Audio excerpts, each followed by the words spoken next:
Stéphane Gesdeckel, moi je suis directeur scientifique de l'Institut Arvalis, donc qui s'occupe des agriculteurs qui produisent plutôt des céréales, pommes de terre, du lin fibre et des fourrages.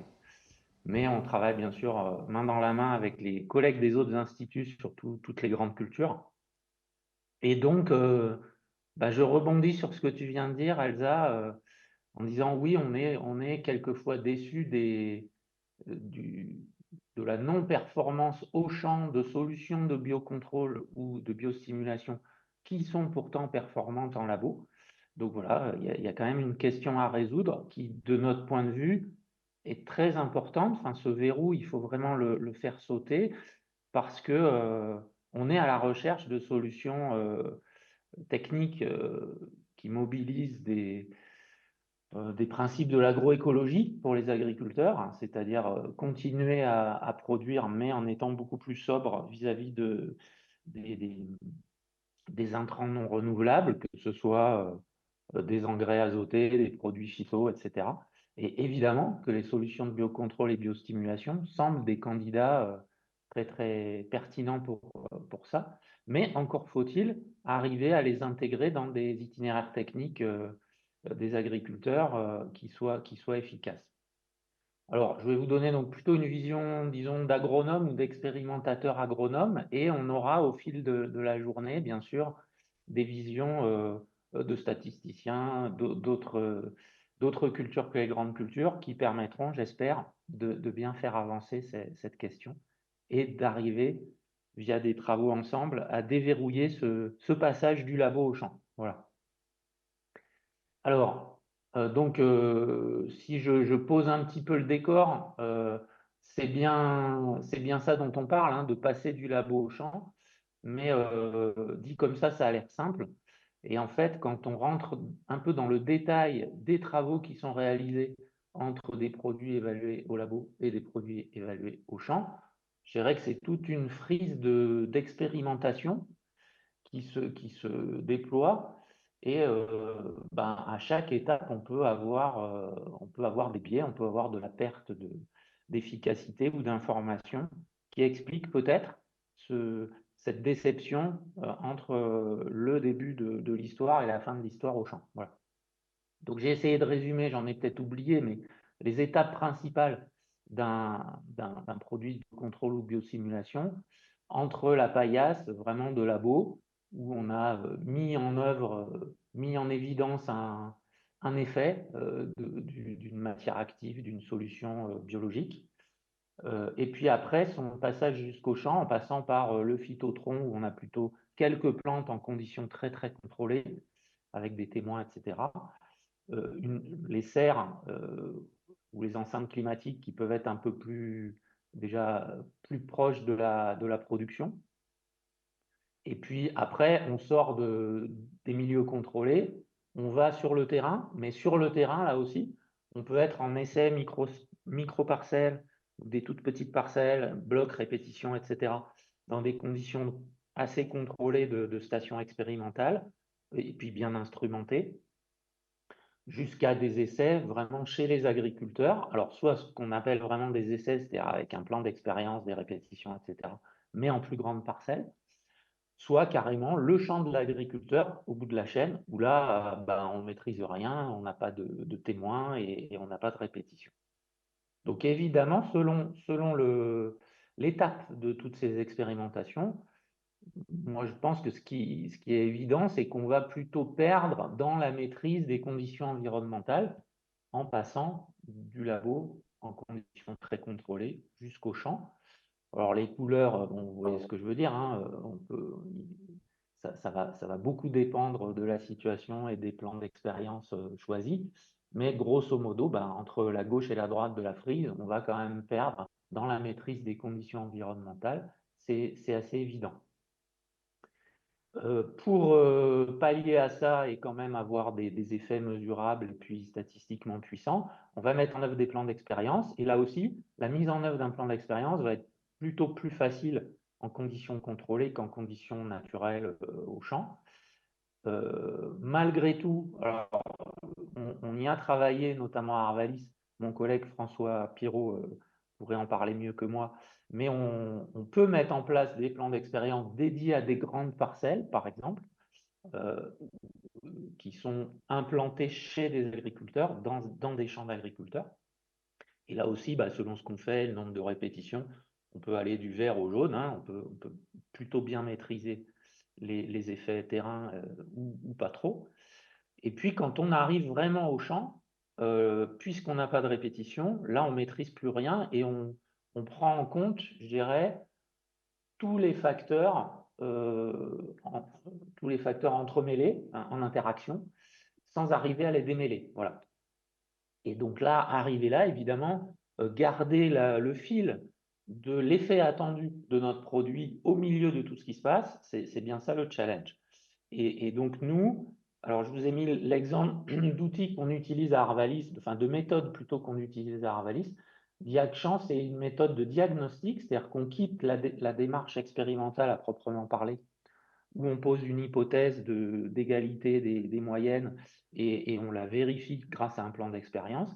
Là, on n'a plus ça. Donc, en fait, on passe sur ce qu'on appelle une démarche diagnostique. On essaye d'expliquer ce qui s'est passé, les facteurs limitants, leur poids, mais en n'ayant pas la possibilité de démêler ces facteurs et d'être puissant statistiquement.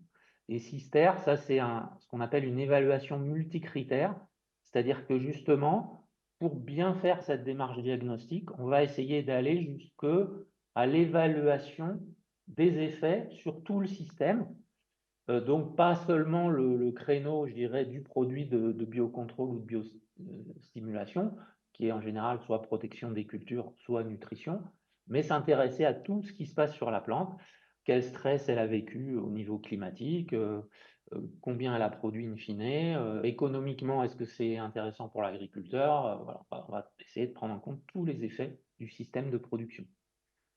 Alors, évidemment, si au début de ce pipeline-là, j'ai un produit, Elsa faisait référence au fongicide, j'ai un produit qui est très efficace intrinsèquement et dont l'efficacité est peu dépendante des conditions climatiques, ben, on peut penser, évidemment, qu'il va passer toutes les étapes en conservant son effet jusqu'au champ.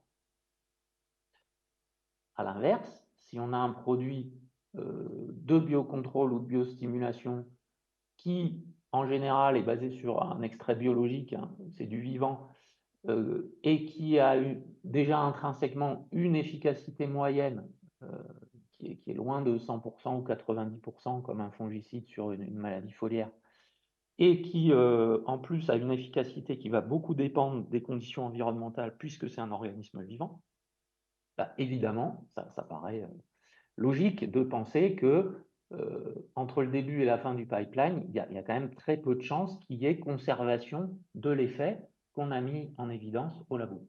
Donc c'est bien ça la question.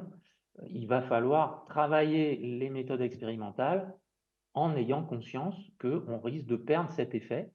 Et donc, bah voilà, comment on peut passer outre ça et comment on peut essayer d'améliorer le mode d'emploi de ce produit jusqu'à des itinéraires techniques du champ. Alors, je vous prends un exemple de ce que je raconte là, qui est en fait la variabilité des conditions environnementales quand on arrive au champ. On l'a étudié par exemple dans le sud-est, qui est la région la plus, à Montpellier notamment, qui est la région la plus impactée historiquement par le dérèglement climatique, enfin depuis le plus longtemps en France. Et donc j'ai pris 10 années, alors pas dans les années récentes, mais entre 2010 et 2019, j'ai repris tout ce qui s'était passé dans les champs sur la culture de blé dur dans le sud-est de la France. Alors, vous avez le rendement, les années sont à gauche, là, vous avez le rendement en tonnes, donc c'est des petits rendements, hein, c'est le sud-est, donc c'est vraiment les plus faibles rendements français en moyenne départementale pour du blé dur. Et ce qu'il s'est passé dans l'optique facteur limitant, qui limite donc la production, dans les champs, année après année. Donc vous voyez que bah, déjà tous les ans, il se passe quelque chose. Ça, c'est le cas maintenant assez généralement partout en France. C'est pas un long fleuve tranquille, hein, la croissance du blé dans les champs. Donc il se passe toujours quelque chose.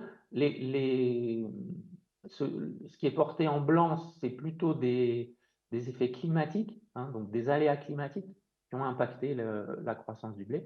Et ce qui est en noir, c'est plutôt des effets parasitaires, enfin, des aléas parasitaires, une non-maîtrise de parasites. Donc on voit qu'il y a les deux. Bon, on voit que dans le sud-est, le climat, c'est quand même le plus pesant, mais il y a aussi, bien sûr, des aléas parasitaires. Donc, quand on voit ça, bah, si j'en reviens à mes conditions environnementales, la maîtrise des conditions environnementales, il est absolument évident qu'un agriculteur aura bien du mal à se trouver dans le vert là et à maîtriser lui-même dans son champ les conditions environnementales. Donc, il faut se préparer finalement à avoir de plus en plus de non-maîtrise des conditions environnementales au champ. Ce qui n'était pas le cas quand on travaillait, déjà quand le climat était beaucoup plus régulier, et puis quand on travaillait avec des intrants très efficaces, où on palliait des stress au champ ou des mauvaises maîtrises de parasites grâce à des intrants. Voilà. Donc non seulement c'est déjà le cas, mais ça ne fera que s'amplifier. Alors, si j'en reviens à ma démarche diagnostique au champ, puisqu'on n'a pas la possibilité en grande parcelle agriculteur de faire des répétitions, d'avoir des blocs, etc. La démarche qu'on essaye de suivre, c'est quand même de poser une hypothèse, hein, c'est la démarche expérimentale, il faut qu'on pose une hypothèse, et là l'hypothèse, c'est pas finalement le produit de biocontrôle va avoir tel effet, parce que ça, c'est trop restrictif sur un seul facteur, disons. L'hypothèse, c'est la culture dans le champ se comporte de manière attendue. Et donc, comment on traduit ça de manière attendue? Ça veut dire qu'elle arrive au potentiel de production que j'attendais. Donc, c'est ce qu'on a mis réalisation du potentiel, là, en ordonnée. 100% de réalisation du potentiel, ça veut dire que la culture a atteint le rendement escompté, les composantes de rendement, etc. Dans ce milieu-là, cette année-là, avec le climat de l'année et avec les pratiques de l'agriculteur. Donc là, bien sûr, ça met en œuvre, comme disait Elsa, il ne faut pas que ce soit que de l'expertise, on va s'aider de modèles de modèles de croissance pour essayer de fixer ce potentiel attendu qui va dépendre de la parcelle, du type de sol, du climat, de l'année, etc. Une fois qu'on aura fixé ce potentiel attendu, bien sûr, on va mesurer le potentiel réel, le rendement réel de la parcelle, et on va analyser ce que les Anglais appellent le yield gap, c'est-à-dire l'écart entre le rendement potentiel attendu dans ce milieu-là et le rendement réel réalisé. Et ce yield gap, donc le rendement réel, voilà, c'est le point vert hein, de l'agriculteur, il va y avoir un écart avec l'attendu. Et ce qui complique un peu l'analyse, c'est qu'évidemment, l'attendu lui-même va dépendre de certains facteurs de diagnostic. Là, on vous a mis pour le blé, ce qui est très important, c'est la nutrition azotée du blé. Et donc, il y a un indice de nutrition azotée qui peut être mesuré à floraison, par exemple, qui est très pertinent. Et selon l'indice de nutrition azotée, on sait bien que le blé aura un potentiel de rendement, de qualité du grain différent selon l'indice de nutrition azotée. Donc, si on mesure ce critère-là dans le champ, on est capable de se raccrocher à la relation là, INN, réalisation du potentiel. Donc, je vous montre un exemple. On l'a fait dans le sud-est, donc sur plusieurs années. Chaque point, c'est une parcelle d'agriculteur. Vous avez des couleurs qui correspondent au système de production. Donc, les points bleus, c'est de l'agriculture de conservation des sols. Les points rouges, c'est du bio, de l'AB, et les points jaunes, des essais en conventionnel. Donc, c'est exactement les mêmes échelles que ce que je viens de vous montrer. Hein. Vous avez le pourcentage du rendement climatique atteignable de l'année, donc 100%, là, je ne sais pas si vous voyez ma souris. Et puis, vous avez en abscisse l'indice de nutrition azotée à floraison. Et donc, vous voyez que cet indice ce paramètre de diagnostic est très discriminant de la population de points. Et donc, ce qu'on va faire, c'est qu'on va regarder où est le point, quand j'introduis un nouvel itinéraire technique qui peut être systémique, qui peut être via un produit de biocontrôle ou de biostimulation, avec tout l'itinéraire technique designé qui va autour, quel point j'obtiens finalement? Est-ce que ce point est... pardon, ça a sauté, voilà. Est-ce que ce point est plutôt sur la courbe? Donc, on peut considérer que la nutrition azotée explique complètement le résultat. Excusez-moi, c'est encore sauté. Voilà. Est-ce qu'il va être au-dessus de la courbe? Donc, vous voyez, il y en a quelques-uns là quand même qui sont même à 120%. Donc là, on peut se dire qu'il y a un effet positif de ma combinaison technique qui est intéressant à aller creuser. Et on revient aux caractéristiques de chaque point individuellement pour comprendre. Et inversement, vous voyez qu'il y a beaucoup de points en dessous de la relation de la courbe enveloppe, où là, on se dit que la nutrition azotée n'est malheureusement pas le seul facteur limitant explicatif, mais qu'il y a eu d'autres facteurs limitants qu'il va falloir essayer de démêler en se donnant les moyens de les mesurer au champ. Voilà. Donc voilà le principe qui permet de faire vraiment un diagnostic au champ qui va prendre en compte tout ce qui peut se passer pour ne pas rater des choses importantes qui pourraient expliquer la déception vis-à-vis de l'introduction de nouvelles techniques comme l'introduction de biocontrôle ou de biostimulants. Voilà. Et donc, si j'en reviens donc à ma question de départ, qui est comment je passe du labo au champ, on sent bien que le cœur du sujet, c'est ce qui se passe à l'interface et qu'il va falloir qu'on travaille ensemble à ce qui se passe à l'interface. Et donc, je voulais terminer en vous donnant quelques propositions à discuter, hein, qui ne sont pas du tout exhaustives, mais qui sont, pour travailler à l'interface, il faut rapprocher les points de vue, il faut rapprocher la chaîne d'information. Et donc, ce qu'on souhaiterait certainement, si je me place du côté de l'expérimentateur au champ, ce qu'on souhaiterait demander au labo, c'est effectivement de préciser, de modéliser l'effet attendu du produit de biocontrôle ou de biostimulation dans différents environnements. Parce qu'au champ, on aura différents environnements avec différents scénarios de stress, etc. Inversement, pour que ce soit fructueux, on va demander au champ, on va demander à l'expérimentateur au champ d'envirotyper finement les essais. Qu'est-ce que c'est que ce mot barbare? Envirotyper, ça veut dire préciser ce qui s'est passé sur l'essai en allant au-delà de la discipline je dirais, voilà, de la phytopathologie ou de la nutrition, d'où vient le produit de biocontrôle et biostimulation. Envirotyper, ça veut dire diagnostiquer tous les facteurs limitants qui ont pu survenir sur le terrain, au champ, et préciser les scénarios de croissance qui ont été vécus par la plante, ou plus exactement par le couple plante-produit et son interaction. Et puis, bien sûr, ça paraît évident, vérifier la présence active de l'organisme de biocontrôle et de biostimulation sur sa cible, parce qu'une fois qu'on est au champ, finalement, au labo, c'est toujours le cas, par contre, au champ, rien ne garantit que j'ai la présence active de l'organisme de biocontrôle, biostimulation.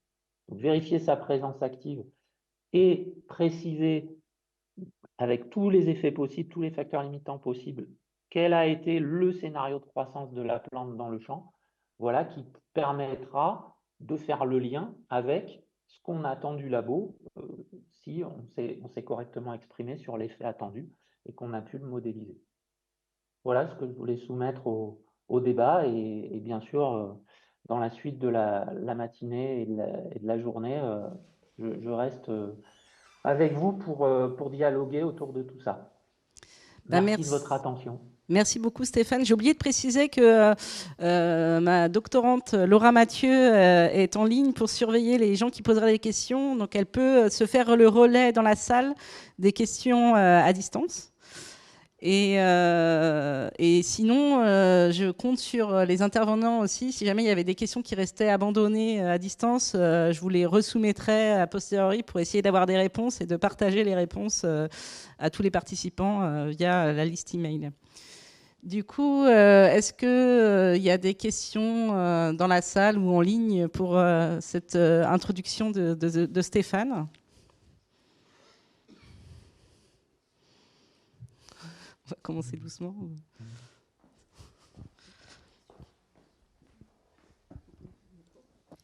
Ah oui, alors je vois une question. Principe de fonctionnement de Diachamp. Oui, effectivement, j'ai été un peu vite là-dessus. Alors, vous trouverez... Alors, il faut que je remette mon partage, peut-être. Vous trouverez sur... c'est pas cette diapo-là, c'est une précédente. Quelques infos sur la méthode Diachamp. Excusez-moi, je reviens en arrière. Voilà. Là, sur les présentations, vous aurez un petit résumé. Alors, c'est en anglais, parce qu'on l'avait fait pour un projet de recherche européen, sur la méthode Diachamp. Mais en gros, le principe, c'est d'avoir une double analyse, hein.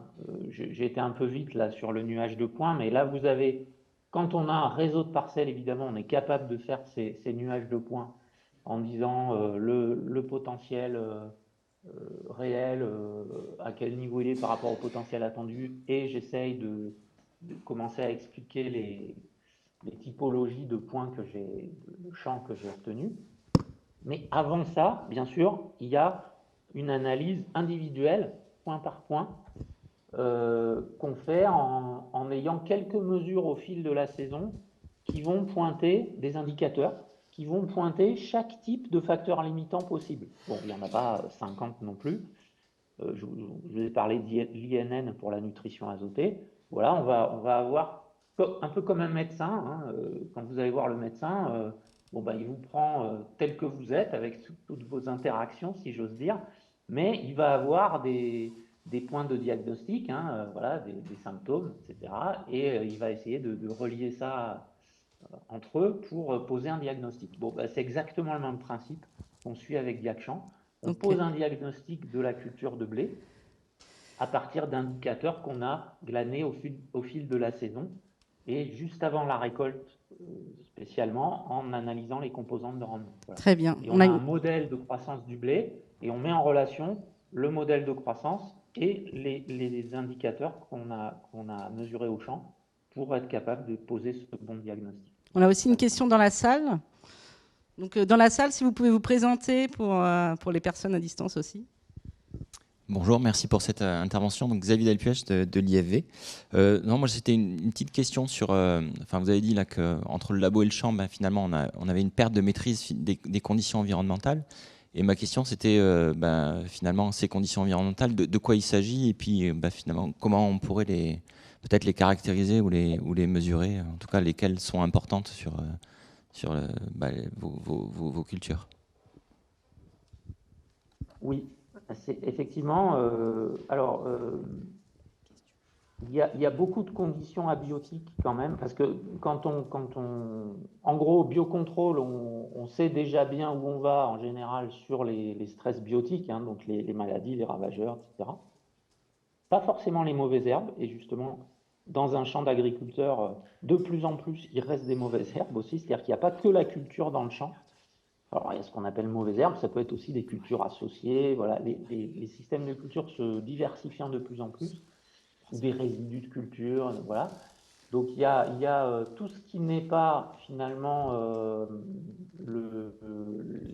la cible visée par le produit de biocontrôle ou de biostimulation, mais qui interagit avec la réussite de la croissance de la plante. Voilà.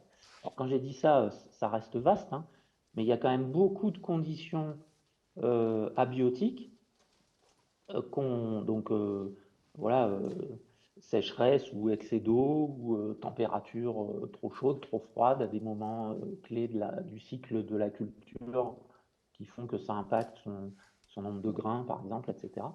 Donc des conditions abiotiques liées au climat, ça peut être aussi mais qui sont liées au type de sol. Je pensais à la disponibilité en eau du sol, hein, qui est quand même quelque chose de très important. De plus en plus, partout en France, même au nord de Paris, on a des situations où la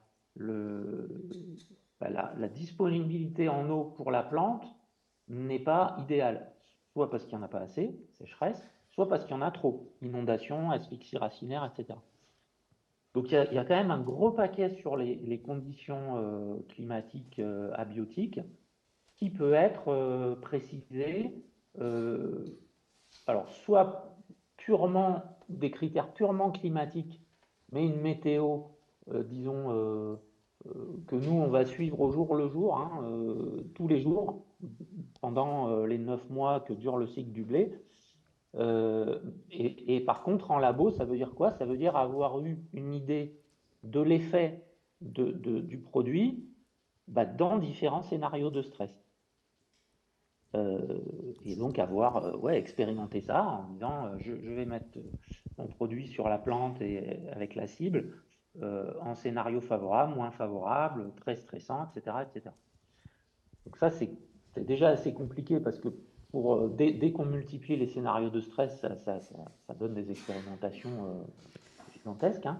D'où l'intérêt de la modélisation, hein, je reviens à ce que disait Elsa tout à l'heure.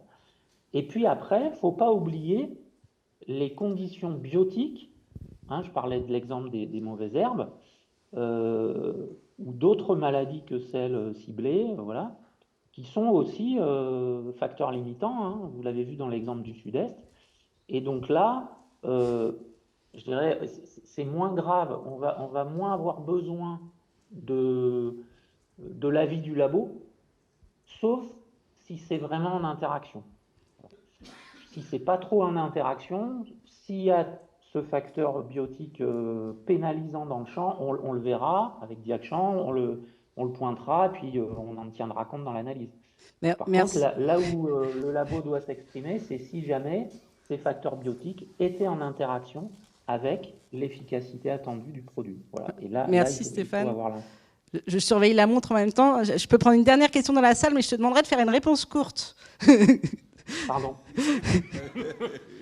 Ah oui, alors bonjour Olivier Noir. Le problème, c'est que la question que j'avais, elle n'était pas forcément du genre réponse en 2 secondes.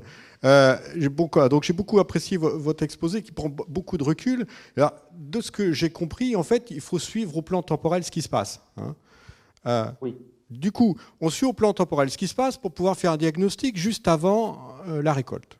Bon, donc en fait, on établit des références pour un ensemble de facteurs. Sauf que si j'ai bien compris le début, mais malheureusement, chaque année, les embrouilles ne se ressemblent pas d'une année sur l'autre.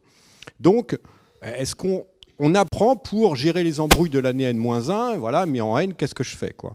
Et donc, la question, c'est, vu que là, vous avez parlé de suivre le plan temporel, ça pour un automaticien, ça suggère une approche de supervision.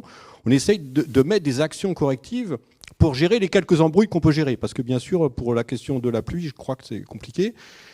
Donc voilà, est-ce qu'il y a des éléments où, au lieu de tout prévoir, on va essayer de dire, tiens, je vais essayer 2 traitements alternatifs pour sauver une partie de ma récolte si sur l'autre, ça ne va pas être possible. Enfin voilà, donc des approches, on va dire, un peu tactiques en cours de saison. Oui, merci. Alors oui, bien sûr, mais là, on va au-delà. Le champ du...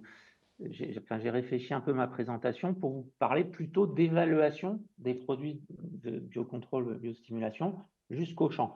Mais ce que vous dites, c'est très intéressant et bien sûr qu'on le fait avec les agriculteurs puisqu'on recueille des indications au fil de la saison. Évidemment, si on voit quelque chose à corriger, on ne va pas s'empêcher de le dire à l'agriculteur et de dire réagis, tu devrais faire ci, tu devrais faire ça. Mais ça va au-delà de l'évaluation. Là, pour le coup, on est déjà dans ce qu'on pourrait appeler des outils d'aide à la décision pour aider l'agriculteur à s'adapter à l'année. Et ça, c'est très important et on le fait aussi à cette occasion en mettant en œuvre ces méthodes-là.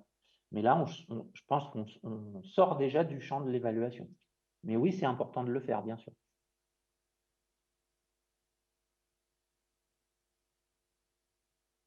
J'ai essayé de raccourcir ma réponse, Elsa. Hein. Ouais, merci pour l'effort. Et du coup, merci beaucoup. On va passer à la présentation suivante.